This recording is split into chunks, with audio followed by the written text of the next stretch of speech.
ప్రసాద్ ఇంట్లోని హాల్లో ఉదయాన్నే శారద ఓ పాత డైరీలో లెక్కలు రాసుకుంటూ ఉంటుంది. ఆమెది ప్రతి పైసా లెక్క చూసుకునే స్వభావం. ప్రసాద్ సోఫాలో కూర్చొని దినపత్రిక చదువుతూ ఉంటాడు. పెద్ద కోడలు అనామిక, రెండో కోడలు అవని వంటగదిలో ఉదయం బ్రేక్ఫాస్ట్ పనులు, మధ్యాహ్నం లంచ్ బాక్సుల కోసం హడావిడి పనులు చేస్తూ ఉంటారు. ఏవే అనామిక, ఏవే అవని, పనులన్నీ పక్కన పెట్టి ముందిట్రెండిట్టగా మీకు ఒక ముఖ్యమైన పని అప్పగించాలి. అది వినగానే అనామిక, అవని అత్తగారు ఉదయాన్నే ఎందుకు పిలిచారో అర్థం కాక ఒకరి ముఖం ఒకరు చూసుకొని హాల్లోకొస్తారు. ఏంటత్తయ్య ఉదయాన్నే అంత గట్టిగా పిలిచారు? బాక్సులు కట్టడానికి టైం అవుతుంది. శారద తన చేతిలో ఉన్న ఓ 500 నోటు, 200 నోట్లు, కొన్ని చిల్లర కాయిన్స్ తీసి అనామిక చేతిలో పెడుతూ, ఇదిగో ఈ నెల మొత్తం ఇంటి కిరాణా సామానికి, కూరగాయలకి, పాలకి బడ్జెట్ డబ్బులు జాగ్రత్తగా వాడుకోండి. ఒక్క పైసా వృధా చేసినా నేను ఊరుకునేది లేదు. ఆ డబ్బులు అనామిక చూసి షాక్లో అలాగే ఉండిపోతుంది. అవని ముఖం చిన్నబుచ్చుకొని ఆ డబ్బుల వంక నమ్మశక్యం కానట్లు చూస్తుంది. అత్తయ్య ఇదేంటి, ఈ నెల మొత్తం కిరాణాకి ఇవి సరిపోతాయా? ఇంట్లో 6 మనుషులున్నాం, కనీసం బియ్యం పప్పులకే ఇవి సరిపోవు. ఏ అంటే నీ గోడవ, నిన్న మొన్నటిదాకా అట్టాగే బతికేము, మీరొచ్చాకే ఖర్చులు పెరిగిపోయాయి. నేనెంతకంటే ₹1 కూడా ఎక్కువ ఇవ్వను. ఆ డబ్బులతోనే నెల మొత్తం నెట్టుకు రావాలి, అర్థమైందా? కానీ అత్తయ్య కూరగాయల ధరలు మండిపోతున్నాయి. నూనె, ఉప్పు, కారం అన్నీ కొనుక్కోవాలి కదా, ఇవెలా సరిపోతాయి? నాకేం తెలుసు, మీరే ఏదో ఒకలాగా అడ్జస్ట్ అయిపోవాలి. పొదుపుగా వాడడం నేర్చుకోండి. రోజు పంచభక్షపరం అన్నాలు తినాలని రూల్ ఏమైనా ఉందా ఏంటి? గంజి తాగి బతికిన రోజులు కూడా ఉన్నాయి. అయినా నా మాట వినకపోతే మీ ఇష్టం, రేపటి నుంచి పస్తులుండండి.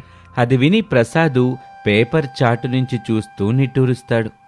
ఏమీ శారదా, నీ పట్టింపులకి ఓ హద్దుండాలి. పిల్లలు చెప్తున్నారుగా, మరీ అంత తక్కువిస్తే వాళ్ళేం చేస్తారు? కాస్త పెంచివచ్చుగా.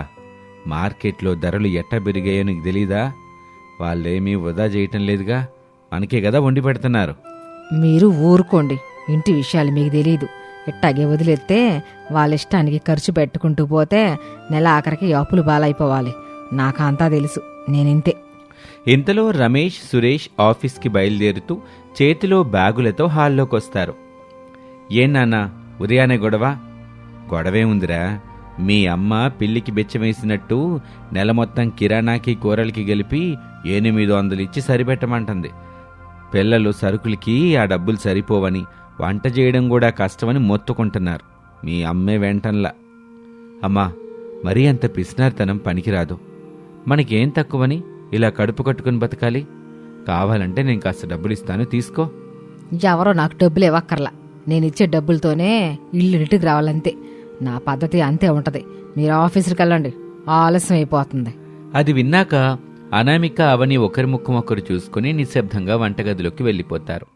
రమేష్, సురేష్ తలలు పట్టుకుని ఆఫీస్కి వెళ్తారు. ఇలా ఉండగా వంటగదిలో అనామిక, అవని మిగిలిన పనులు చేసుకుంటూ దీర్ఘంగా ఆలోచిస్తూ ఉంటారు.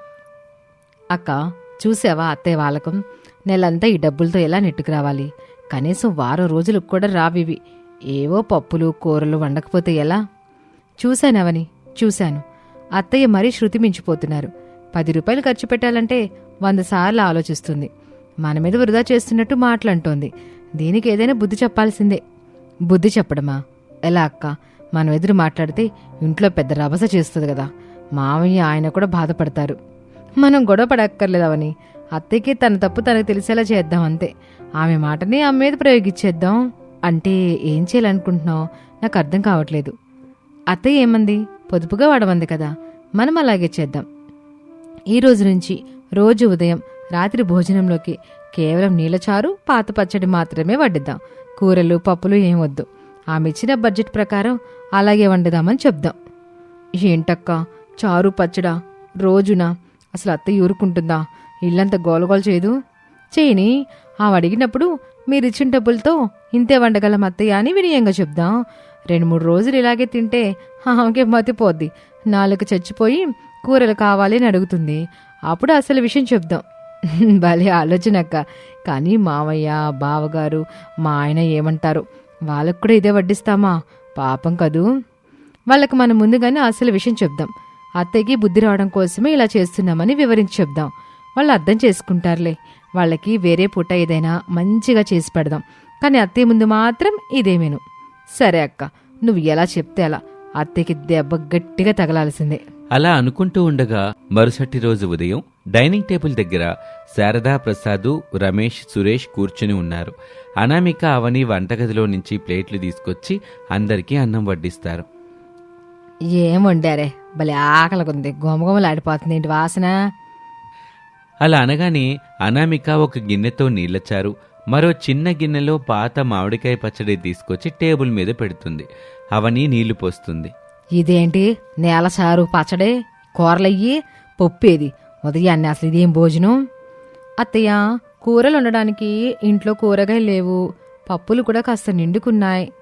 లేకపోతే ఏమీ వెళ్ళి కొనుక్కు రావాలిగా. నేను నిన్ననేగా డబ్బులు ఇచ్చింది. మీరిచ్చిన డబ్బులతో నిన్నటికే సరుకులు అయిపోయాయి అత్తయ్య. బియ్యం, నూనె, కాస్త ఉప్పు, కారం మాత్రమే వచ్చాయి. కూరగాయలకి, పప్పులకి డబ్బులేమీ సరిపోలేదు. అందుకే పొదుపుగా ఉందామని మీరే కదా అన్నారు. అందుకే ఇలా చారు మాత్రమే వండాం. ఏంటి, ఇచ్చిన డబ్బులన్నీ ఒక్క రోజులోనే అయిపోయాయా? మీరు నన్ను మోసం చేస్తున్నారు. ఆ డబ్బులు మీరే ఎవరికో ఇచ్చేశారు, నిజం చెప్పండి. అయ్యో అత్తయ్య, మేమెందుకు అలా చేస్తాం? కావాలంటే లెక్కలన్నీ రాసి ఉంచాను, చూడండి అంటూ అనామిక ఒక కాగితం తీసి చూపిస్తుంది. నూనె ప్యాకెట్ 150 రూపాయలు, బియ్యం 130 రూపాయలు, ఉప్పు 30, చింతపండు 50. ఇలా మీరిచ్చిన డబ్బులు ఖచ్చితంగా సరిపోయాయి. ఒక్క రూపాయి కూడా మిగలేదు. ఏమీ శారదా, పిల్లలు చెప్పేది నిజమేగా. వస్తువుల ధరలు ఆకాశాన్ని అంటుతున్నాయి. నువ్విచ్చిన చిల్లర డబ్బులతో వాళ్ళు మాత్రం ఏం చేస్తారు? పాపం, ఉన్నవాటితోనే సర్దుకుంటున్నారు. చారు భలే గుందులే, ఊరుకో. అవునమ్మా, అనవసరంగా వాళ్ళని తిట్టకు. వాళ్ళు మాత్రం ఏం చేస్తారు? నువ్వు బడ్జెట్ పెంచితే మంచి కూరలు వండుతారు. భలే ఉందమ్మా ఈ చారు. ఇలా పాత పచ్చడితో తింటుంటే ఆహా, మజా వస్తుంది. అది వింటూ శారద వాళ్ళందరి వైపు కోపంగా చూస్తుంది. భర్త, కొడుకులు కూడా కోడళ్లకు వంత పాడటం చూసి రగిలిపోతుంది. అయిష్టంగానే ఇక గత్యంతరం లేక ఆ చారుతోనే అన్నం తింటుంది. ఆ రుచి లేని భోజనం గొంతు దిగక లోపలే ఉడికిపోతూ ఉంటుంది. అలా ఉండగా 3 రోజుల తర్వాత రాత్రి భోజన సమయంలో మళ్ళీ డైనింగ్ టేబుల్ దగ్గర అందరూ కూర్చున్నారు. ఈ 3 రోజులు ఇంట్లో చారు, పచ్చడి తప్ప మరో వంటకమే లేదు. అనామిక, అవని యథావిధిగా ఒక పెద్ద గిన్నె నిండా వేడివేడి చారు, పచ్చడి తీసుకొచ్చి పెడతారు. మళ్ళీ ఇదేనా? ఉదయం చారు, మధ్యాహ్నం చారు, రాత్రికి చారు. ఏంటేది? నా నాలుగు చచ్చిపోతుందనుకోండి. నా కడుపులో ఎలకల బరిగెడుతున్నాయి, నీరసం వచ్చేస్తుంది. ఏదైనా కాస్త కారం కారంగా రుచిగా వండొచ్చుగా, ఓ గుడ్డేనే వేయచ్చుగా. ఎలా వండాలత్తయ్య? ఇంట్లో ఏ వస్తువులు లేవు కదా. పప్పు కొనాలంటే డబ్బులు కావాలి, గుడ్లు తేవాలంటే డబ్బులు కావాలి. మా దగ్గర ఏమో చిల్లి గవ్వలేదు. అయితే పక్కింటి వాళ్ళ దగ్గర అడిగి తీసుకురండి. వాళ్ళని అడగడానికి ఏమైంది? అమ్మో, పక్కింటి వాళ్ళని అడగడం ఎందుకత్తయ్య? మన ఇంట్లో ఉన్న పరువు పోదు. వాళ్ళు కూడా మీ అత్తగారు అంత పిసినారా? మీకు కనీసం వంటకు కూడా డబ్బులు ఇవ్వరా?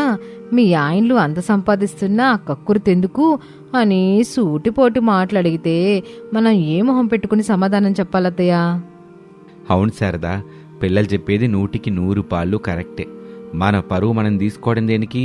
నువ్వు కాస్త బడ్జెట్ ఏదో పెంచకూడదు. వాళ్ళకి డబ్బులు ఇస్తే మార్కెట్కి వెళ్ళి సరుకులు తెచ్చుకొని చక్కగా వండి పెడతారు. నేను పెంచను. నా దగ్గర డబ్బులు నేనెంత ఇస్తాను, వాళ్ళు అడ్జస్ట్ అవ్వాల్సిందే. అమ్మా, మరీ పంతానికి పోకు. నువ్వు అనవసరంగా వాళ్ళని బాధ పెడుతున్నావు, మమ్మల్ని ఇబ్బంది పెడుతున్నావు. అవునమ్మా, నువ్వు ఇలాగే చేస్తే మేం బయట హోటల్లో తినాల్సి వస్తుంది. ఇంట్లో ఈ చారు నీళ్ళు తాగి నేను రోజు మొత్తం కష్టపడలేను, నా వల్ల కాదు. ఓహో, మీరంతా ఒకటైపోయారా? నన్నే దోషిగా నిలబెడుతున్నారా? సరే, అయితే మీ ఇష్టం. రేపటి నుండి నేనే స్వయంగా వంట చేస్తాను. నా బడ్జెట్తో, ఇంట్లో ఉన్నవాడితో నేను ఎంత అద్భుతంగా వండుతానో మీకే చూపిస్తానులే. అలా అనగానే అందరూ ఆశ్చర్యంగా శారద వంక చూస్తారు. అనామిక, అవని ఒకరికొకరు కళ్లతోని నవ్వుకొని తమ ప్లాన్ 2వ దశకు చేరుకుందని సంతోషిస్తారు.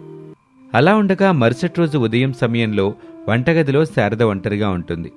అనామిక, అవని హాల్లో కూర్చొని టీవీ చూస్తూ ఏం జరగబోతుందా అని ఆసక్తిగా ఎదురుచూస్తూ ఉంటారు. వీళ్ళకి వంట చేయడం రాక నా మీద నేడుతున్నారు. నేనేంటో చూపిస్తా. కాస్త బియ్యం, కాస్త చింతపండుతోనే అద్భుతమైన పులిహోర చేస్తాను. అలా అనుకుంటూ శారద ఉత్సాహంగా వంట మొదలు పెట్టాలని షెల్ఫ్ వైపు చూసింది. కూరగాయల బుట్ట చూస్తుంది. అందులో ఒక్క ఉల్లిపాయ లేదు. పప్పుల డబ్బాలు వరుసగా తీసి చూస్తుంది. అన్నీ శుభ్రంగా కడిగి బోర్లించి ఉన్నాయి. నూనె డబ్బా తీసి చూపిస్తుంది. అడుగున ఒక్క చుక్క నూనె మాత్రమే మిగిలి ఉంటుంది. అయ్ బాబోయ్, ఇదేంటి? నిజంగానే ఇంట్లో చూస్తే ఏమీ లేవు. ఉప్పు డబ్బాలో కాస్త ఉప్పు తప్ప ఇంకేమీ లేవు. ఈ కాస్త నూనెతో పోపు దినుసులు లేకుండా తాలింపెట్టాగెయ్యాలి. పప్పు కూడా లేదు, కూరగాయలు అసలే లేవు. ఇప్పుడేం చేయాలి? అలా అనుకుంటూ శారద అటు ఇటు వెతుకుతూ ఉంటుంది. ఇల్లంతా గాలిస్తుంది, ఎక్కడా ఏమీ దొరకలేదు. చివరికి గత్యంతరం లేక కోడళ్ళు చెప్పింది అక్షరాలా నిజమేనని ఒప్పుకోక తప్పదు అన్నట్లుగా కాస్త మిగిలున్న బియ్యం కడిగి పొయ్యి మీద పెడుతుంది. నిన్నటి చారు ఫ్రిడ్జ్లో మిగిలుంటే దాన్నే బయటకు తీసి వేడి చేస్తుంది. ఆమె అహంకారం మొత్తం కరిగిపోయింది. అలా ఉండగా కొంతసేపటికి డైనింగ్ టేబుల్ దగ్గర అందరూ కూర్చుంటారు. శారద తలదించుకొని ప్లేట్స్లో అన్నం వడ్డిస్తుంది. మిగిలిపోయిన పలచటి చారు తీసుకొస్తుంది. ఏంటి శారద, నువ్వు కూడా మళ్ళీ ఈ చారే వండేవా? అద్భుతాలు చేస్తానన్నావు, కమ్మటి వంటలు తినిపిస్తానన్నావు. ఇదేనా నీ మ్యాజిక్? అవునమ్మా, ఈరోజు నువ్వు వంట చేస్తున్నావంటే పాత రోజుల నాటి రుచులు ఏవో స్పెషల్గా ఉంటాయని ఆశించాను. మా ఆశల మీద నీళ్లు చల్లావు. అమ్మ వంటలో కూడా కిరాణా సవాలు ప్రభావం గట్టిగానే ఉన్నట్టుంది. అమ్మ బడ్జెట్ వంట కూడా ఈ నీళ్ల చారు దగ్గరే ఆగిపోయింది. ఏం చేయమంటారు? నన్నేమనబాకండి. ఇంట్లో చూస్తే నిజంగానే ఏమీ లేవు. పప్పులు లేవు, కూరగాయలు లేవు. ఆఖరికి పోపేద్దామంటే నూనె కూడా లేదు. వస్తువులు లేకుండా వండడానికి నాకేం తోచట్ల. అనామే కావని చెప్పింది నిజమే. చూశారా అత్తయ్య, మీరే స్వయంగా వంట చేస్తే మీకే అసలు పరిస్థితి అర్థమైంది. మేము వంటరాని వాళ్ళం కాదత్తయ్య, వృధా చేసేవాళ్ళం అంతకంటే కాదు. కానీ వస్తువు లేకుండా ఉట్టి చేతులతో మేము అద్భుతాలు ఎలా చేస్తాం? మీరిచ్చిన డబ్బులు నిజంగానే సరిపోవట్లేదు. మార్కెట్లో ధరలు చాలా పెరిగిపోయాయి. అవునత్తయ్య, మీరింటి కోసం పొదుపు చేయాలనుకోవడం తప్పేమీ కాదు, మంచిదే. కానీ అది మన ఆరోగ్యాన్ని, సంతోషాన్ని దెబ్బతీసేలా ఉండకూడదు కదా. రోజు మంచి పోషకాహారం తినకపోతే మామయ్య వీళ్ళు ఎలా ఆరోగ్యంగా ఉంటారు? రేపొద్దున హాస్పిటల్స్ పాలైతే మనం దాచిన డబ్బు కంటే ఎక్కువ ఖర్చు అవుతుంది కదా. అది విన్నాక శారద నెమ్మదిగా తలపైకెత్తి ఇద్దరు కోడళ్లను చూస్తుంది. ఆమె కళ్ళలో నిజమైన పశ్చాత్తాపం కనిపిస్తుంది. వాళ్ళు చెప్పిన మాటల్లోని నిజం ఆమెకు స్పష్టంగా అర్థమైంది. నన్ను క్షమించండి అమ్మాయిలు, అనవసరంగా మీ మీద కోపడ్డా. మిమ్మల్ని నానా మాటలు అన్నాను. నా పాత రోజుల్లో బతుకుతూ ఇప్పుడున్న పరిస్థితులను, పెరిగిన ధరల్ని అంచనా వేయలేకపోయాను. పొదుపు పేరుతో మిమ్మల్ని కడుపు మాడిచాను. నా పిసినారితనం వల్ల మీరందరూ ఇబ్బంది పడ్డారు. నాకిప్పుడు కనువిప్పు కలిగిందమ్మా. ఎప్పటికైనా నీకు జ్ఞానోదయం అయినందుకు చాలా సంతోషం శారదా. పిల్లలు చెప్పింది నిజమేగా. డబ్బులుండేది మనం సుఖంగా బతకడానికే గాని వాటిని చూసుకుంటూ ఆకలితో మాడిపోవడానికి కాదు. మీరిద్దరూ ఒకటే నన్ను గట్టిగానే దెబ్బ కొట్టారు. ఆ కిరాణా సవాలు, నీలచారంటూ నాకు జీవితాంతం గుర్తుండిపోయేలాగా మంచి పాఠమే చెప్పారు. సరే సరే, మీరే గెలిచారు గానీ నేనే ఓడిపోయానులే. అలా అంటూ శారద లోపలికి వెళ్ళి తన బీరువా తీసి అందులోనుంచి ఒక 5,000 రూపాయల కట్ట తీసి అనామిక చేతిలో పెడుతుంది. ఇదిగా అనామేక, ఈ రోజుకి డబ్బులు తీసుకోండి. వెంటనే రమేష్, సురేష్లతో కలిసి మార్కెట్కి వెళ్ళి మంచి కూరగాయలు, పప్పులు, నూనె, చికెన్ అని తీసుకొచ్చేయండి. ఈరోజు రాత్రికి ఇంట్లో మనం మంచి విందు చేసుకుందాం. రేపటి నుంచి నెలకి ఇంటి బడ్జెట్ ఎంత కావాలో ఖచ్చితంగా లెక్కేసి చెప్పేయండి. నేనెత్త ఎకపై డబ్బుల కోసం మిమ్మల్ని ఇబ్బంది పెట్టను. అలా అనగానే అనామిక, అవని సంతోషంగా డబ్బులు తీసుకుంటారు. వాళ్ళ ముఖాల్లో ఆనందం వెల్లివిరుస్తుంది. థ్యాంక్స్ అత్తయ్య, మీరు మా మనసు అర్థం చేసుకున్నందుకు చాలా సంతోషంగా ఉంది. మేం కూడా బాధ్యతగానే ఖర్చు చేస్తాం. అవునత్తయ్య, మీరు ఇక్కడి నుంచి ఎప్పుడూ ఇలాగే ప్రేమగా ఉండాలి. తప్పకుండా ఉంటానమ్మాయి. ఇక మీరే ఇంటికి మహారాణులు. మీకు నచ్చినట్టు వండుకోండి, ఇంటిని చూసుకోండి, కానీ వృధా మాత్రం చేయబాకండి. అదెలా చేస్తామత్తయ్య? మీ దగ్గర ఇన్ని రోజులు అద్భుతమైన పొదుపు పాఠాలు నేర్చుకున్నాం కదా. అలా అనగానే అందరూ ఒక్కసారిగా గట్టిగా నవ్వుతారు. ఆ రోజు రాత్రి ఇంట్లో పండుగ వాతావరణం నెలకొంది. అనామిక, అవని కలిసి చికెన్ కూర, పనీర్ బటర్ మసాలా, వేడివేడి పప్పు, తీపి పదార్థాలు అందరికీ వడ్డిస్తారు. శారద చాలా రోజుల తర్వాత కడుపు నిండా సంతోషంగా భోజనం చేస్తుంది. అలా ఆ తర్వాత నుంచి శారద తన పిసినారితనాన్ని పూర్తిగా వదులుకుంటుంది. కోడళ్లకు, ఇంటి అవసరాలకు కావాల్సినంత బడ్జెట్ ఇస్తుంది. అనామిక, అవని కూడా అత్తగారిని గౌరవిస్తూ బాధ్యతగా ఇంటిని చక్కదిద్దుకుంటారు. ఆ ఇంట్లో ఇక ఎప్పుడూ గొడవలు లేవు. కేవలం నవ్వులు మాత్రమే పూస్తూ ఉంటాయి. అందరూ సుఖ సంతోషాలతో జీవనం కొనసాగిస్తారు. ఇది వాల్టి కథ. మరొక ఆసక్తికర కథలో మళ్ళీ కలుద్దాం. అంతవరకు సెలవు, నమస్తే. సిటీలో ఉండే ప్రసాద్, శారద దంపతుల ఏకైక కుమారుడు రమేష్. శారదకు మోడర్న్గా ఉండటం అంటే చాలా ఇష్టం. తను ఎప్పుడూ ఇంగ్లీష్ మాట్లాడాలని, అమెరికా వెళ్ళాలని కలలు కంటుంది. కానీ ఆమెకు ఇంగ్లీష్ ముక్క కూడా రాదు. తన ఫ్రెండ్స్ ముందు మాత్రం బిల్డప్ ఇస్తూ ఉంటుంది. ప్రసాద్ చాలా కూల్, అలాగే సెటారికల్ మనిషి. ఇక వీరి కొడుకు రమేష్కి పల్లెటూరులో పెరిగిన అనామిక అనే అమాయకపు అమ్మాయితో పెళ్లి జరుగుతుంది. అనామికకి సిటీ కల్చర్, ఇంట్లో ఉన్న వాషింగ్ మిషన్లు, మైక్రోవేవ్ ఓవెన్లు ఏమీ తెలియదు. ఓ రోజు ఉదయం డ్రాయింగ్ రూమ్లో శారదా ప్రసాద్ కూర్చుని ఉన్నారు. హలో అండి, వింటున్నారా? ఈరోజు మా kitty party friends Malathi, Sujatha వస్తున్నారు. వాళ్ళ ముందు నా పరువు పోయేలాగా ఏమి అనబాకండి. వాళ్ళెంత రిచ్చో తెలుసా? వాళ్ళ పిల్లలు అమెరికాలో ఉన్నారు. నాకేమో ఇక్కడ ఈ పల్లెటూరు కోడలతో ప్రాణం పోతుంది. హోసి నీ బిల్డప్ తగలయ్యా. వాళ్ళకేదో అమెరికాలో ఇల్లున్నట్టు నీకు లేనట్టు ఫీల్ అయిపోతున్నావు. వాళ్ళ పిల్లలు అక్కడ పెట్రోల్ బంకులో పనిచేస్తున్నారో ఏమో ఎవరికి తెలుసు. అయినా మన కోడలు అనామిక బంగారం లాంటిది. సిటీ కల్చర్ తెలియకపోతే ఏమైంది? పద్ధతి గల పిల్ల. ఓ మై గాడ్, మీతో మాట్లాడమే వేస్ట్. దానికి కనీసం మిక్సీ ఆన్ చేయడం రాదు. నేను చూడండి, వాషింగ్ మెషిన్లో బట్టలు ఏమ్మాయంటే అందులో సరుపుకి బదులు కుంకుడుకాయల రసం పోసింది. నా 30,000 మెషిన్లో కుంకుడుకాయల పిప్పి ఇరుక్కొని రిపేర్కి వచ్చింది. నా ఫ్రెండ్స్ వస్తే దాన్ని లోపలే ఉండమని చెప్పండి. అలాగంటే ఎలా శారదా? కొత్తగా వచ్చిన పిల్ల నెమ్మదిగా అన్నీ నేర్చుకునిద్ది. నువ్వే దగ్గరుండి నేర్పించాలి గాని ఇలా చేదరించుకుంటేలాగా? What non sense! నేను నేర్పించాలా? నా స్టేటస్ ఏంటి, దాని స్టేటస్ ఏంటి? ఎప్పుడు పల్లెటూరు యాసలో అత్తయ్య గారు అత్తయ్య గారు అంటది. ఆంటీ అనమంటే నోరు తిరగద్దానికే. దానికి అసలు ఇంగ్లీష్లో ఏబిసిడ్లైనా వస్తాయో రావో. వీళ్ళిలా మాట్లాడుకుంటూ ఉండగానే అనామిక 2 చేతులతో కాఫీ కప్పులు పట్టుకుని ఎంతో పద్ధతిగా నడుచుకుంటూ అక్కడికి వస్తుంది. అత్తయ్య గారు, మామయ్య గారు, కాఫీ తెచ్చానండి, తాగండి. ఎన్నిసార్లు చెప్పాలి నిన్ను ఆంటీ అనమని చెప్పి? అయినా ఈ కాఫీ ఏంటంత నల్లగుందే? డెకాషన్ ఎక్కువైందా? లేదత్తయ్య గారు, ఆ కాఫీ మేకర్ నాకు వాడడం రాలేదు. అందుకే మన పల్లెటూరి స్టైల్లో పొయ్యి మీద పాలు పెట్టి కాగబెట్టి బెల్లం వేసి ఫిల్టర్ కాఫీలాగా చేశానండి. చాలా రుచిగా ఉంటుంది, తాగండి. ఆహా, అద్భుతం అమ్మా అనామిక. సిటీలో ఈ మిషన్ల కాఫీలు తాగి నా గొంతు పాడైపోయింది. ఈ రోజు నా కడుపు నిండిందమ్మా. అబ్బా, టేస్ట్ లెస్. ఏ అనామిక, కాసేపట్లో నా ఫ్రెండ్స్ వస్తున్నారు. వాళ్ళకి జ్యూస్ ఇవ్వాలి. నేను ఫ్రిడ్జ్లో యాపిల్స్ పెట్టాను, వాటిని జ్యూసర్లో వేసి జ్యూస్ తీసుకురా. అర్థమైందా? అర్థమైంది అత్తయ్య గారు. ఆ మిషన్లో పండ్లు వేసి బటన్ నొక్కాలి కదా. ఇప్పుడే తెస్తానండి. అలా చెప్పి అనామిక అమాయకంగా వంటగదిలోకి వెళ్ళింది. కాసేపటికి కాలింగ్ బెల్ మోగింది. శారద ఫ్రెండ్స్ మాలతి, సుజాత వస్తారు. వారిద్దరూ ఫేక్ మోడర్న్ గా తయారై వస్తారు. Hi Sharada, how are you dear? నీ ఇల్లు చాలా బాగుంది.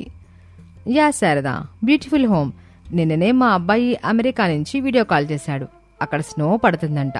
నాకైతే ఇక్కడ బోర్ కొట్టేస్తుంది. వచ్చే నెల అమెరికా ఫ్లైట్ ఎక్కేయాలి. Wow, great Sujatha. నాకు కూడా అమెరికాలో వెళ్ళాలని చాలా డ్రీమ్గా ఉంది. మా రమేష్ కూడా త్వరలోనే ఆన్ సైట్ ప్రాజెక్ట్ మీద అమెరికా వెళ్తున్నాడు. వాడితో పాటు మేం కూడా వెళ్తాం. Very good Sharada. By the వే, నీ కోడలు ఎక్కడా? పల్లెటూరు నుంచి తెచ్చుకున్నారు కదా. ఇలా ఇన్నోసెంట్ అని విన్నాను. ఇంగ్లీష్ వస్తుందా అసలు? Yeah very innocent. ఇంగ్లీష్ అంటే కొంచెం కొంచెం వస్తుంది. సరిగ్గా అప్పుడే అనామిక జ్యూస్ గ్లాసులతో కాకుండా పెద్ద పళ్ళెంలో 3 గ్లాసుల మజ్జిగ, అందులో పచ్చిమిర్చి, కరేపాకు వేసి తీసుకొస్తుంది. అది చూసి శారదకు గుండాకినంత పనవుతుంది. నమస్కారం పెద్దమ్మగారు. నమస్కారం అత్తమ్మగారు. ఎండలో వచ్చారు కదా, ఆ యాపిల్ పండ్ల రసం కంటే ఈ చల్లటి మజ్జిగ తాగితే ఆరోగ్యానికి చాలా మంచిదని నేనే సొంతంగా చిలికి తీసుకొచ్చానండి, తాగండి. ఓ మై గాడ్ శారదా, ఏంటి శారదా ఇది? మజ్జిగనా? Buttermilk? మేమివి తాగం. మేం డైట్లో ఉన్నాం. అయినా నీ కోడలు మమ్మల్ని పెద్దమ్మ అత్తమ్మ అంటుందేంటి? ఆంటీ అంటావు రాదా?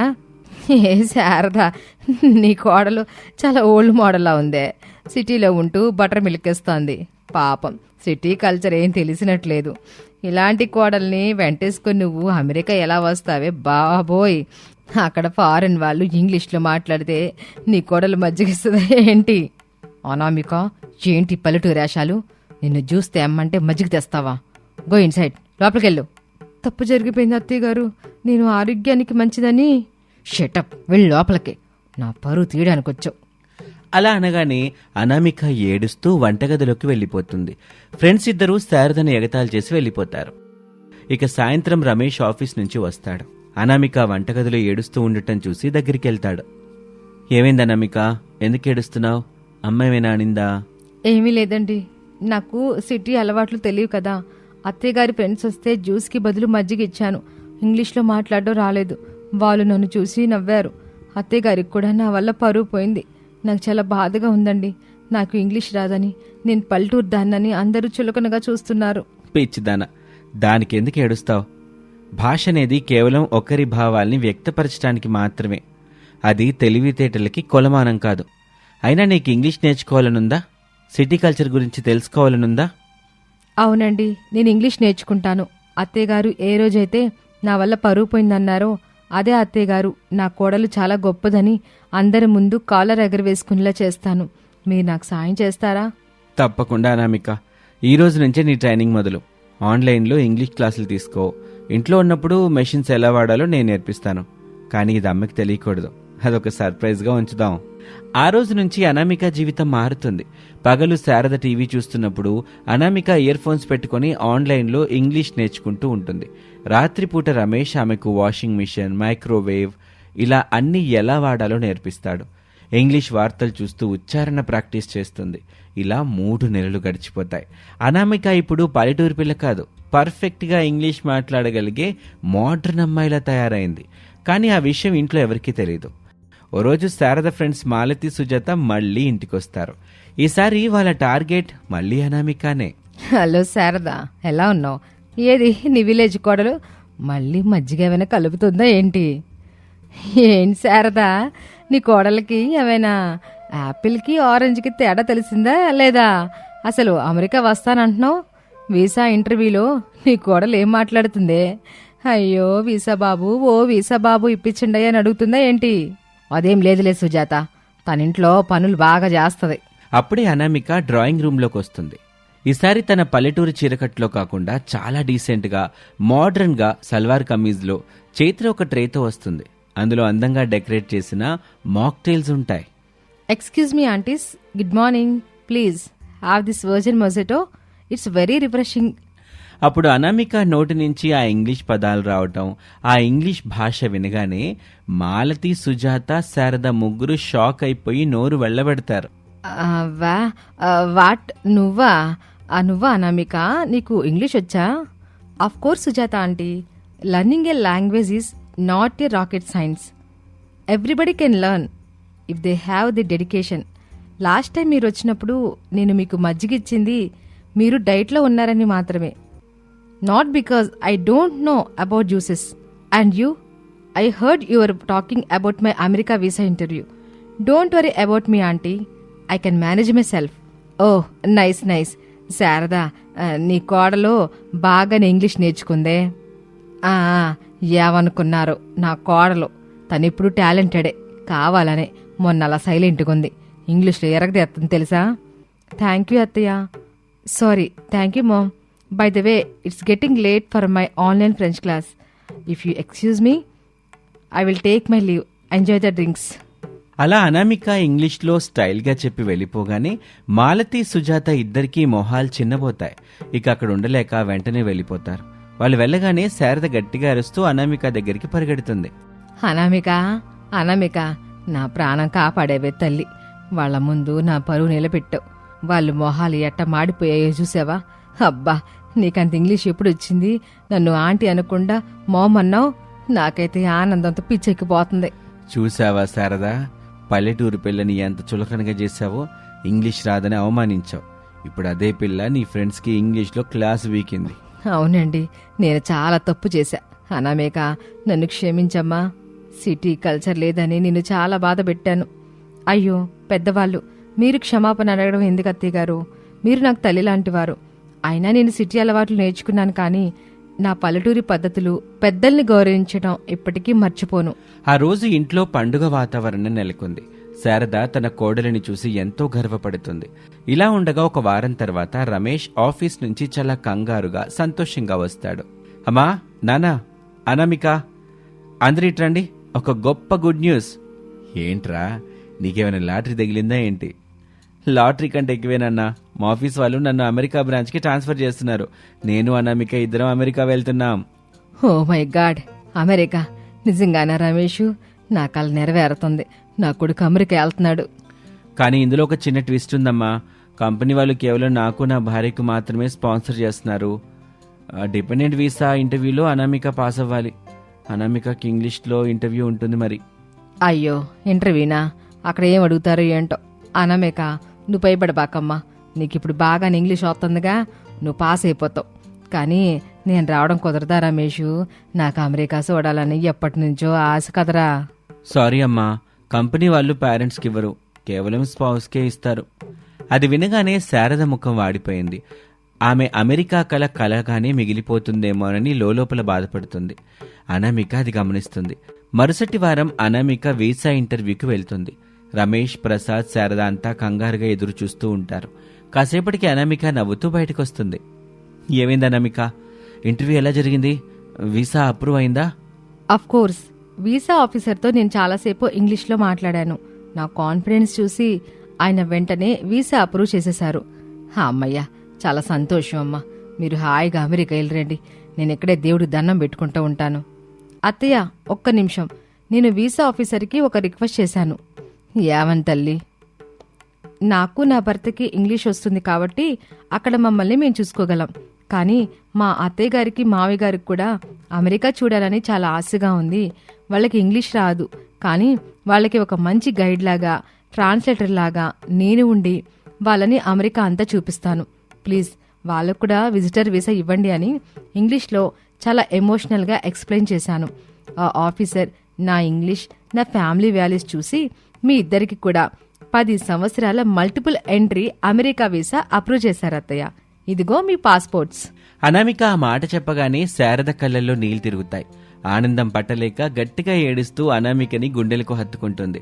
ప్రసాద్ కూడా ఎంతో సంతోషంగా అనామిక తల నిమురుతాడు. అనామిక, ఎంత పని చేశావే తల్లి. ఏ కోడలనైతే నిన్న పల్లెటూరని సులకం చేశాను, ఇంగ్లీష్ కూడా రాదని అవమానించాను. ఈరోజు అదే కోడలు ఇంగ్లీష్లో మాట్లాడి నా అమెరికా కళ నెరవేర్చింది. నా సొంత కొడుకు చేయలేని పని నువ్వు చేసావు తల్లి. నీ అత్తగా నా జన్మధన్యం అయిపోయింది. నేను ముందే చెప్పానుగా శారద, మన అనామిక బంగారం అని. పల్లెటూరులో పుట్టినా దాని మనసు మాత్రం ఆకాశమంత విశాలమైంది. Proud of you Anamika. Congratulations. ఇందులో నా గొప్పతనం ఏమి లేదత్తయ్య. మీరు అడిగినట్లే నేను ఇంగ్లీష్ నేర్చుకున్నాను, సిటీ అలవాట్లు నేర్చుకున్నాను. కానీ నా పల్లెటూరి ప్రేమాభిమానాలు మాత్రం వదులుకోలేదు. మనమంతా కలిసి అమెరికా వెళ్తున్నాం. ఖచ్చితంగా వెళ్దామమ్మా. కానీ దానికి ముందు నేను చేయాల్సిన పని ఒకటి ఉంది. నా కిట్టి పార్టీ ఫ్రెండ్స్కి ఫోన్ చేసి మా పల్లెటూరు కోడలో మమ్మల్ని అమెరికా తీసుకెళ్తుందని వాళ్ళ చెవులు పగిలిపోయేలాగా ఇంగ్లీష్లో చెప్తాను. శారద, మళ్ళీ మొదలు పెట్టావా నీ ఓవర్ యాక్షన్? అలా శారద మాటలకి అందరూ పగలుబడి నవ్వుతారు. ఒకప్పుడు అనామికను చూసి విసుక్కున్న అత్తగారు ఇప్పుడు అదే కోడల్ని చూసి ఎంతో గర్వపడుతుంది. అనామిక తన తెలివితేటలతో, ఓర్పుతో మోడ్రన్ అత్తగారి మనసును గెలుచుకోవడమే కాకుండా కుటుంబం మొత్తాన్ని ఏకం చేసింది. ఆ తరువాత వాళ్ళంతా ఎంతో సంతోషంగా అమెరికా ప్రయాణానికి సిద్ధమవుతారు. ఇది వాళ్ళ కథ. మరొక ఆసక్తికర కథలో మళ్ళీ కలుద్దాం. నమస్తే.